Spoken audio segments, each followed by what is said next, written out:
9월 화려한 종목 장세 예고된다. 포텐이 터질 주인공은 누가 될 것이냐라는 주제를 가지고 이야기를 해보도록 하겠습니다. 아무래도 시장이 이제 바닥을 좀 다진 듯한 모습을 보이고 있습니다. 그리고 추가적으로 여기서 이제 바닥을 다지고 반등이 나올 수 있을 것이냐라는 기대감이 좀 커지고 있는 상황이거든요. 먼저 여기에 대한 이야기 먼저 좀 해봐야 될 것 같습니다. 시황에 대한 이야기 먼저 하고 그다음에 그러면 그 이후에 지금부터 우리가 하반기 그리고 내년까지 내년 상반기까지 봐야 될 섹터는 무엇인지 오늘 시청자분들이 궁금해하실 만한 내용들을 좀 주제로 전체적으로 한번 풀어보면 좋을 것 같습니다. 일단 시황에 관련된 문제인데요. 시장이 추가로 반등이 나올 수 있을 것이냐 그 부분에 대해서 먼저 좀 이야기를 해봐야 될 것 같습니다. 우리 이동근 대표님 어떻게 생각하십니까? 지금 뭐 올 하반기까지 봐야 됩니까? 아니요 오늘 올해 올해 하반기. 올해까지 보는 것 같으면은 항상 제가 말씀드리는데 지금 가격대는 그냥 저평가 구간이다. 그러니까 뭐 하루하루 뭐 하루 이틀 이렇게 단기 매매하시는 분들 입장에서 보면 항상 그럽니다. 대표님 오늘 시장 내일 어떻게 올라갈까요 말까요? 내일 하루만 주식하고 말 겁니까? 라고 얘기하면은 또 문제가 달라지죠. 근데 이제 제가 봤을 때는 그렇습니다.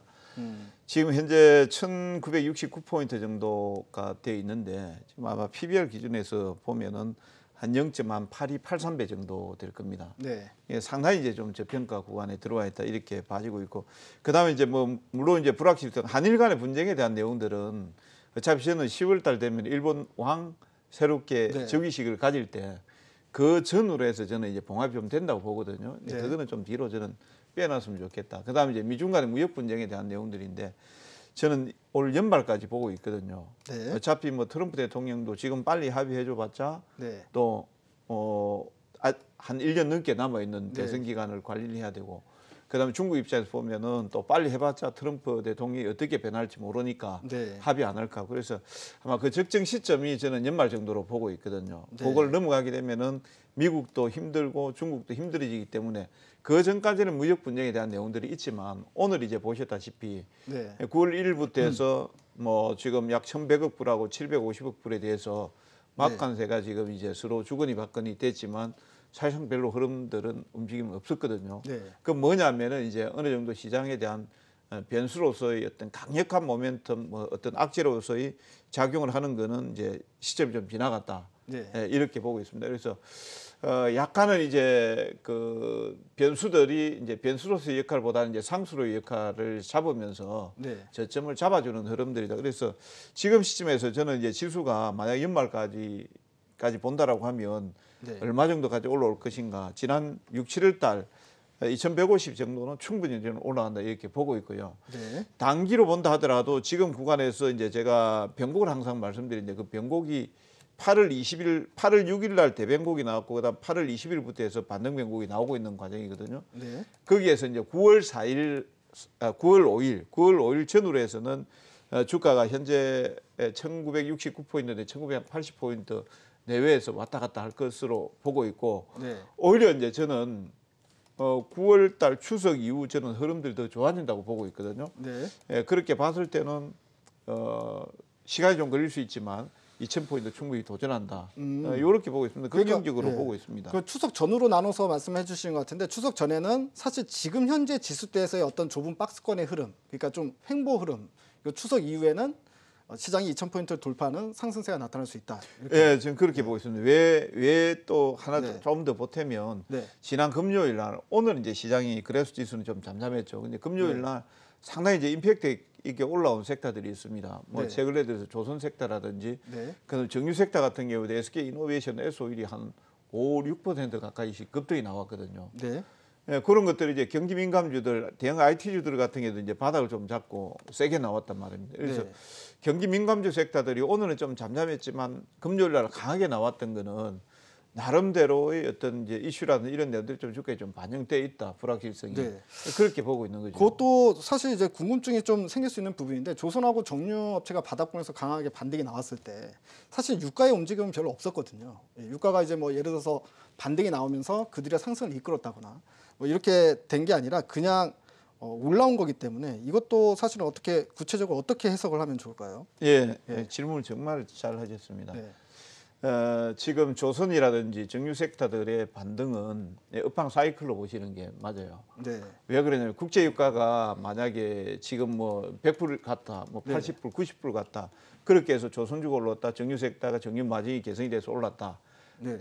이렇게 보는 관점보다 지금 이제 금리가 계속해서 떨어지면서 계속 시장의 유동성들이 공급이 되고 있는 상황이거든요. 네.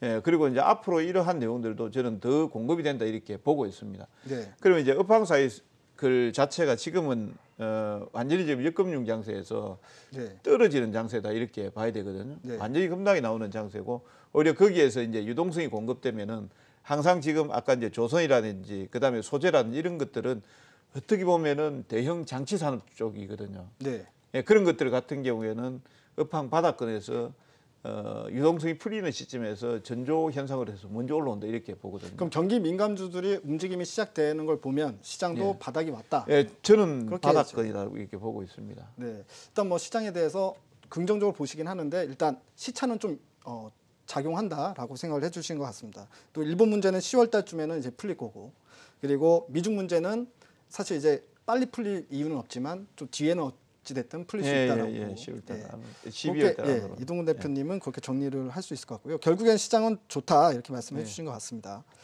그리고 이야기가 나와서 말인데 우리 이경락 대표한테 질문하고 싶은 게 생겼는데요. 네. 미중 무역 전쟁 관련해서 아까 앞에서 이동훈 대표님도 잠깐 언급을 해주셨는데 사실 지금 호재랑 악재랑 같이 나온 걸로 봐야 될 것 같습니다. 일단 추가 규제는 시작이 된 거니까 9월 2일부터 네. 그건 악재로 봐야 되는 거고, 대신에 계속해서 그 가능성은 안 놓고 있거든요. 줄은 잡고 있죠. 뭐 9월 달에 협상할 거다 이러면서. 그러니까 이 부분이 결국엔 시장의 반등이 언제 나오느냐의 본격적인 반등의 어떤 그 포텐셜이 될 것 같은데, 그 부분에 대해서 어느 때쯤에 우리가 그 미중 무역 그 전쟁이 협상으로 이루어질 수 있을지 그렇게 보고 계십니까? 일단은 지금 트럼프가 좀 많이 급해졌어요. 예. 우리가 많이 느끼다시피 트럼프가 옛날 같지 않죠. 트위터를 통해 가지고 쉬지 않고 날리는데 지금 뭔가 그러니까 했던 얘기를 다시 번복하는 그런 경우가 발생합니다. 예를 들어서 시진핑은 내 친구라고 하다가 시진핑이 적이다라고 이런 표현을 썼었죠. 그리고 이제 애플의 팀쿡을 상대로는 그 애플의 팀쿡이 중국에서 이런 문제 때문에 미중 무역 분쟁 때문에 삼성전자가 치고 나오는 부분이 두렵다라고 얘기하니까 팀쿡은 좋은 리더다 이렇게 얘기하다가 또 이제 최근에 상무회의소 쪽에서 기업들이 미중 무역 분쟁 때문에 힘들다라고 이야기하니까 경영 능력이 부족한 사람들이다라고 이야기해요. 그러니까 말의 앞뒤가 지금 하루가 멀다 하고 계속 바뀌는 상황이 이런 상황을 보여준다는 얘기는 트럼프가 제가 저번에도 한번 말씀드렸는데 위대한 협상가에서 무슨 갑자기 초보 협상가로 확 바뀐 것 같은 그런 느낌을 많이 받거든요. 이야기는 급하다는 얘기겠죠. 급하다는 얘기는 자기 패를 이제 빨리 보여줄 가능성이 높고, 그래서 생각보다 트럼프가 좀 서두르는 듯한 느낌이 발생할 가능성이 높습니다. 그거는 이제 지금까지 트럼프가 계속 보여주고 있는 현재의 실수들 이런 걸로 봤을 때는 9월달에 트럼프의 또 뭐 좋은 뉴스 이런 것들이 나올 가능성은 있어 보이는데, 제가 서두에도 설명드렸다시피 연준이 이에 반하는 만약에 정책들이 나왔을 경우에는 시장이 또 크게 움직일 수도 있겠죠. 변동성이. 요거는 일단 열어놓으시고, 그러다 보니까 우리가 투자를 어떻게 하셔야 되냐면요, 지금은 좀 더 눈에 잡히고 확실한 실적이 있는 그런 종목들, 그러니까 하반기 때 확실하게 실적을 기대할 수 있는 종목에서 답을 쳐주려고 하는 그런 분위기가 만들어질 겁니다. 네, 섹터 이야기는 좀 이따 예를 들어서 이제 요것만 설명드릴게요. 5G로 시장에 매기가 현재 들어오는 것도 그러한 이유다라고 저는 바라보거든요. 그래서 시장은 철저하게 종목별 장세로 넘어가는데 실적과 관련된 종목들 좀 자세하게 볼 필요가 있다. 말씀하신 것 중에 그 얘기도 질문 추가로 하고 싶은 게 생겨갖고요. 네. 예. 연준에서 도와주지 않는다, 도와주지 않을 가능성이 있다라고 얘기를 하는데, 예를 들어서 네. 무역 협상이 잘 이루어지기만 하면 굳이 연준에서 금리 인하를 안 하도 달러 강세 현상은 어느 정도 잡힐 가능성이 있지 않습니까? 네. 그러면은 사실 연준의 도움도 트럼프 입장에서는 필요 없을 수도 있다, 이렇게도 볼 수 있는 거 아닌가요? 지금 연준에서 자성적으로 나오는 목소리가 뭐냐면 뭐 관세 통해 가지고 물가 상승 만들어내는 거 아니겠습니까? 네. 지금. 그러니까 만들어질 수밖에 없죠, 관세를 매기니까. 이런 상황에서 관세 올려가지고 무역 정책 이렇게 했다. 그래가지고 금리 인하하고 계속 이런 식의 정책을 진행할 수는 없다라는 거죠. 그러니까 좀 더 멀리 바라보고 그 전자가 있어요. 전자는 계속 미시적으로 이렇게 대응하는 방법이 있고, 후자는 멀리 바라보고 대응해 나가는 전략. 어느 것이 맞냐 이거죠. 연준에서 이 이야기가 계속 나오는데 후자가 맞다라는 이야기들이 계속 커져가고 있거든요. 그러니까 전 연준 위원들의 압박도 굉장히 강합니다. 근데 특히 전 연준 위원들 중에서 어떤 사람들이 이렇게 얘기를 하냐면 월가 출신들이 이렇게 얘기를 해요. 이 이야기는 월가의 입김도 연준이 이렇게 팔랑귀처럼 움직이지 않고 좀 멀리 바라보는 건 전략을 취할 필요가 있다. 연준의 독립성을 계속 강조하고 있거든요. 이런 부분이 연준이 좀 더 멀리 바라보고 트럼프 안에서 이렇게 노는 것보다는 그래 독립적으로 한번 움직이자. 우리가 시장에서 뭐 9월달 금리 인하 이야기 나오고 10월달 금리 인하 얘기 나오고 이러고 있지만 뜻밖의 연준이 또 강경한 모습을 보일 가능성도 어느 정도는 열어놓고 시장을 대응할 필요가 있다. 그거는 시장에 어쨌든 악재성 내용으로 다가갈 반발적으로 악재가 될 수 있다는 거죠. 그 우리 이동훈 대표님도 하고 싶은 얘기 있으시면 제가 잠시만 네. 한마디 좀 그대로 보겠습니다. 지금 이제 연준이 뭐 금리를 9월 17, 18일 날 결정을 하는데 네. 지금 현재 시장에서는 인하하는 쪽으로 이렇게 생각을 하고 있는데 만약 인하 안 하고 그냥 동결했다라고 하면은 분명히 이제 단기적으로는 수급은 좀 빠질 가능성이 있는데 네. 제가 여기에 이제 조금 반대되는 의견을 좀 말씀을 한번 드려보겠습니다. 네. 왜 이경학 대표 한 얘기랑 약간 반대되는 얘기. 뭐 누가 어떻게 인하할지 안 할지 뭐 그거는 아무도 모르는 것인데 연준에 이제 지금 제롬 파월 의장이 지난번에 이런 얘기를 했었거든요. 네. 금리에 대한 내용들이 상당히 이제 우리는 좀 비둘기파적인 어떤 내용들을 발표할 거다 이렇게 생각이 되는 매파적인 내용이었어요. 네. 근데 이제 그렇게 하면서 뭐냐면은 미중 간의 무역 불확실성하고 그다음에 트럼프의 어떤 정책이라는 이런 내용들이 사실 경기 둔화 요인이 된다 이렇게 했고 네. 만약에 미중 무역 분쟁에 대한 내용들이 조금 불확실성이 높아지게 된다라고 하면 금리 인하 금리 인하한다고 네. 그랬거든요. 맞습니다. 그러면 여기에서 이제 어떤 내용들이 트럼프 같은 경우는 지금 패를 딱 보고 깔아놓고 있는 거죠. 지금 네. 9월 1일 날 이제 그 관세 부과라든지 이런 내용들을 지금 해놔놓고 있잖아요. 네. 이 상태에서 딱 걸어놔놓고 있거든요. 걸어놔놓고 있는 상태에서 만약 연준이 동결했다 이렇게 하면은 나중에 분명히 그럴 겁니다. 자 때문에 그랬다고. 그렇죠. 그러니까 오히려 책임 전가를 할 수도 있고 그리고 독박스를 가능성이 있어요. 그리고 파월 의장의 이야기 사항 저 문맥을 보게 되면 이번에 9월 1일부로 양쪽 다 추가 관세를 또 다시 시작을 했기 때문에 9월 달은 금리 0.25bp 정도는 인하할 가능성이 크다라고 저도 그렇게 생각을 하는데 우리 안인기 대표님은 어떻게 생각하시는지 일단 그거 먼저 제가 여쭤볼게요. 현재 정책 당국자들의 코멘트에 의해서 시장이 좀 어선했잖아요. 그리고 지금 미국 경기는 조금 침체 국면 연출될 수 있어요. 지금 뭐 올해 말까지 GDP 성장 2% 얘기 나오고 있습니다. 트럼프 대통령은 중국과의 관세를 더욱더 확대시켜서 시장을 무너뜨리려는 마음은 없어요. 근데 지금 힘겨루기 싸움에서 이기고 싶은 마음은 굉장히 간절하고 연준 의장에게는 지금 당장 금리를 내려라라고 계속 압박하고 있는 상황이기 때문에 시장의 분위기는 아직까지 침체가 연출되고 있어요. 우리 시장도 그러한 의미에서 계속 내려와서 1900 이탈되고 540까지 내려왔던 코스닥 시장 아니었겠습니까? 근데 지금은 더 이상의 어떤 나쁜 악재가 시장에 반영이 되어서 추가적으로 내려가는 장이 아니라 이제는 바닥 찍고 올라오는 그런 섹터의 그런 시장으로 본다면 어떠한 악재가 나온다 하더라도 환율의 변수라든가 외국인들 기관들은 매수 가담될 수 있는 그런 과정이기 때문에 오히려 악재가 나온다 하더라도 시장은 내성을 가져가지고 점진적으로 개선될 수 있는 그런 에너지가 좀 있는 그런 시장으로 보고 있거든요. 그래서 현재로서 뭐 긍정적인 재료가 나와서 시장이 올라가고 부정적인 악재가 나서 떨어지는 그런 시장이 아니라 재료의 모습보다는요. 이제는 실적, 그다음에 외국인들 기관들 매수하는 종목들, 그다음에 그 섹터의 대장주. 네, 잠시만요. 네. 그럼 안인기 대표님은 9월 달에 네. 연준에서 금리 인하를 하든 동결을 하든 상관없이 네. 지수는 이제 점차 올라올 수 있다. 그렇죠. 이제는 뭐 악재가 나온다고 하더라고요. 사실 네. 어떻게 보면 금리를 동결을 해버리면 그게 악재라고 보면 볼 수 있는 건데 그렇죠. 그래도 주가는 올라올 수 있다. 금리 동결 시 경제 성장이 개선될 수 있는 그런 긍정적인 경제 지표 나올 수 있는 그런 분위기이기 때문에 오히려 다 호재다. 반영됐다. 네. 네, 아주 자신 있게 말씀해 주시는데 네. 그러면 내친 김에 질문 바로 들어갈게요. 네. 우리 안인기 대표님 먼저. 그러면 좋습니다. 시장이 올라갈 수 있다고 하면 시청자분들이 분명 물어볼 게 이거거든요. 그러면 어떤 종목을 사야 됩니까? 네. 예, 어떤 종목을 사야 되겠습니까? 자, IT 움직임 좋았어요. 그다음에 자동차도 괜찮았습니다. 그다음에 최근에 바닥에서 네. 조선주 지난번에 제가 2주 전에 말씀드렸었죠. 그다음에 화학 섹터. 네. 그다음에 에너지 섹터. 그다음에 조선 철강도 조금씩 올라오고 있어요. 그래서 지금은 외국인들 기관들이 어떤 종목 사냐면 시가총액 상위 업종 대표 종목 위주로 일단은 좀 매수를 진행하고 있는 과정이거든요. 그러니까는 3등주, 4등주 매수한 게 아니라 그 테마, 그 섹터의 대장주 위주로 5G 쪽에서 대장 KMW, 지난번에 제가 KMW 7월 말에 55,000대 소개해드려서 지금 30% 이상 또 올라오는 모습. 과거 4월 15일 날 제가 37,150원에 소개해드려서 280% 급등이 나왔거든요. 그래서 그러니까 이제 5G 쪽의 대장, 그 다음에 또 IT 대장, 그리고 제약바이주 대장. 지금은 어떤 섹터에 구분하지 말고 그 섹터의 대장주 위주로 좀 집중력 갖고 매매하신다면 시장 상관없이 시장 박스권 연출되지만 그래도 점진적 상승 기대할 수 있는 과정이기 때문에 계속적으로 상승, 계좌 상승 만들려면 업종을 대표 종목 위주로 집중하시는 것이 네. 바람직하다 말씀드립니다. 그러면은 업종 섹터를 보지 말고 그냥 각 업종의 시가총액이 큰 대장을 보자 오히려. 그렇죠. 그러니까 어떻게 보면 외국인들 패시브 자금이 유입될 거다라는 관점에서 말씀하신 것 같거든요. 그러니까 패시브 자금들은 시가총액 위주로 포트에 담아서 매수를 하기 때문에 그러면 오히려 그쪽의 대형주들이 제일 먼저 수혜를 받을 것이다라고 말씀해 주신 것 같은데 맞습니다. 그러면 우리 시청자분들이 대형주를 만약에 10개, 20개를 살 수는 없으니까요. 네. 그 패시브 자금처럼 그쪽은 이제 자금이 많은 거고 개인 투자자들 그러면 포트를 구성을 할 때 딱 3종목만 찍어 주신다면 지금요? 그러니까 신규 매수요?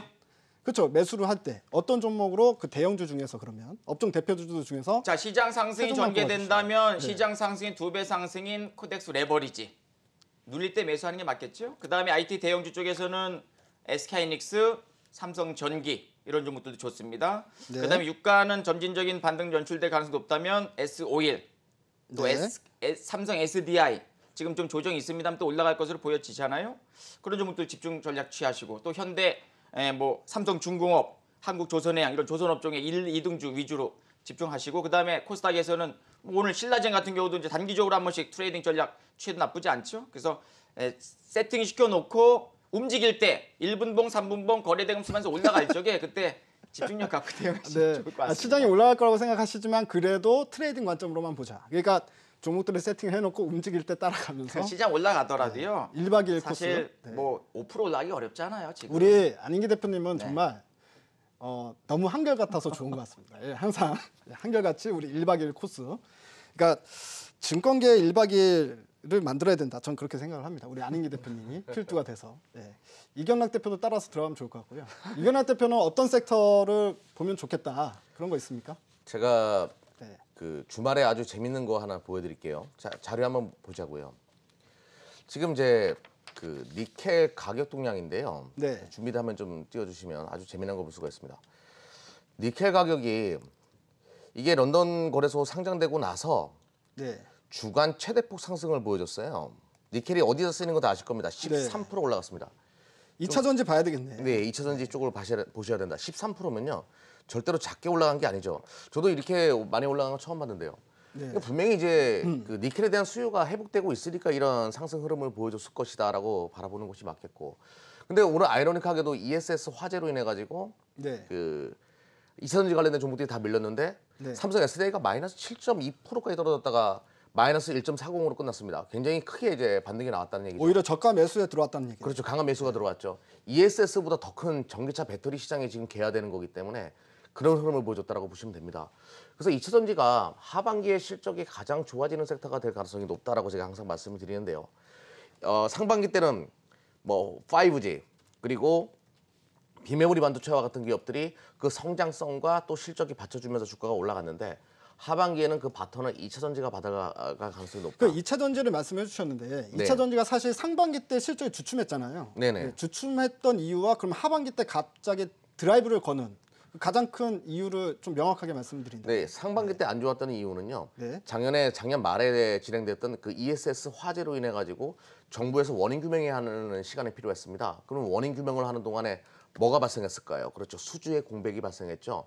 수주의 공백으로 인해 가지고 상반기에는 안 좋았는데 전분기 대비해서 ESS 같은 경우는 3분기 때, 2분기 대비해서 네. 3분기 때 지금 2배 증가했어요. 수주 금액이. 네. 그리고 2019년 말부터 완성차 업체들로부터의 전기차 배터리 그 대규모 수주가 지금 진행되고 있습니다. 네. 2020년도에 풀 라인업이 진행되거든요. 네. 뭐 GM 같은 경우는 2020년도 때 10개의 모델을 내놓는다고 해요. 폭스바겐은 또 뭐 5개, 6개 이상을 내놓을 가능성이 높은데 이렇게 될 경우에는 그 업체들이 유럽과 미국의 업체들 그리고 이제 테슬라가 중국 시장에서 본격적으로 9월 달부터 상하이 기가팩토리에서 찍어냅니다.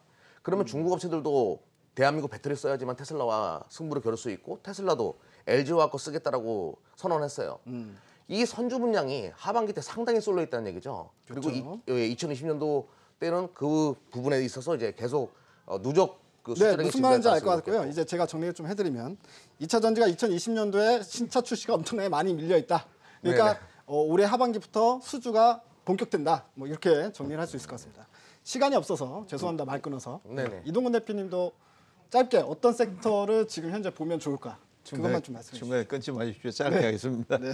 예, 저는 그 OLED 섹터 말씀을 드리겠습니다. 네.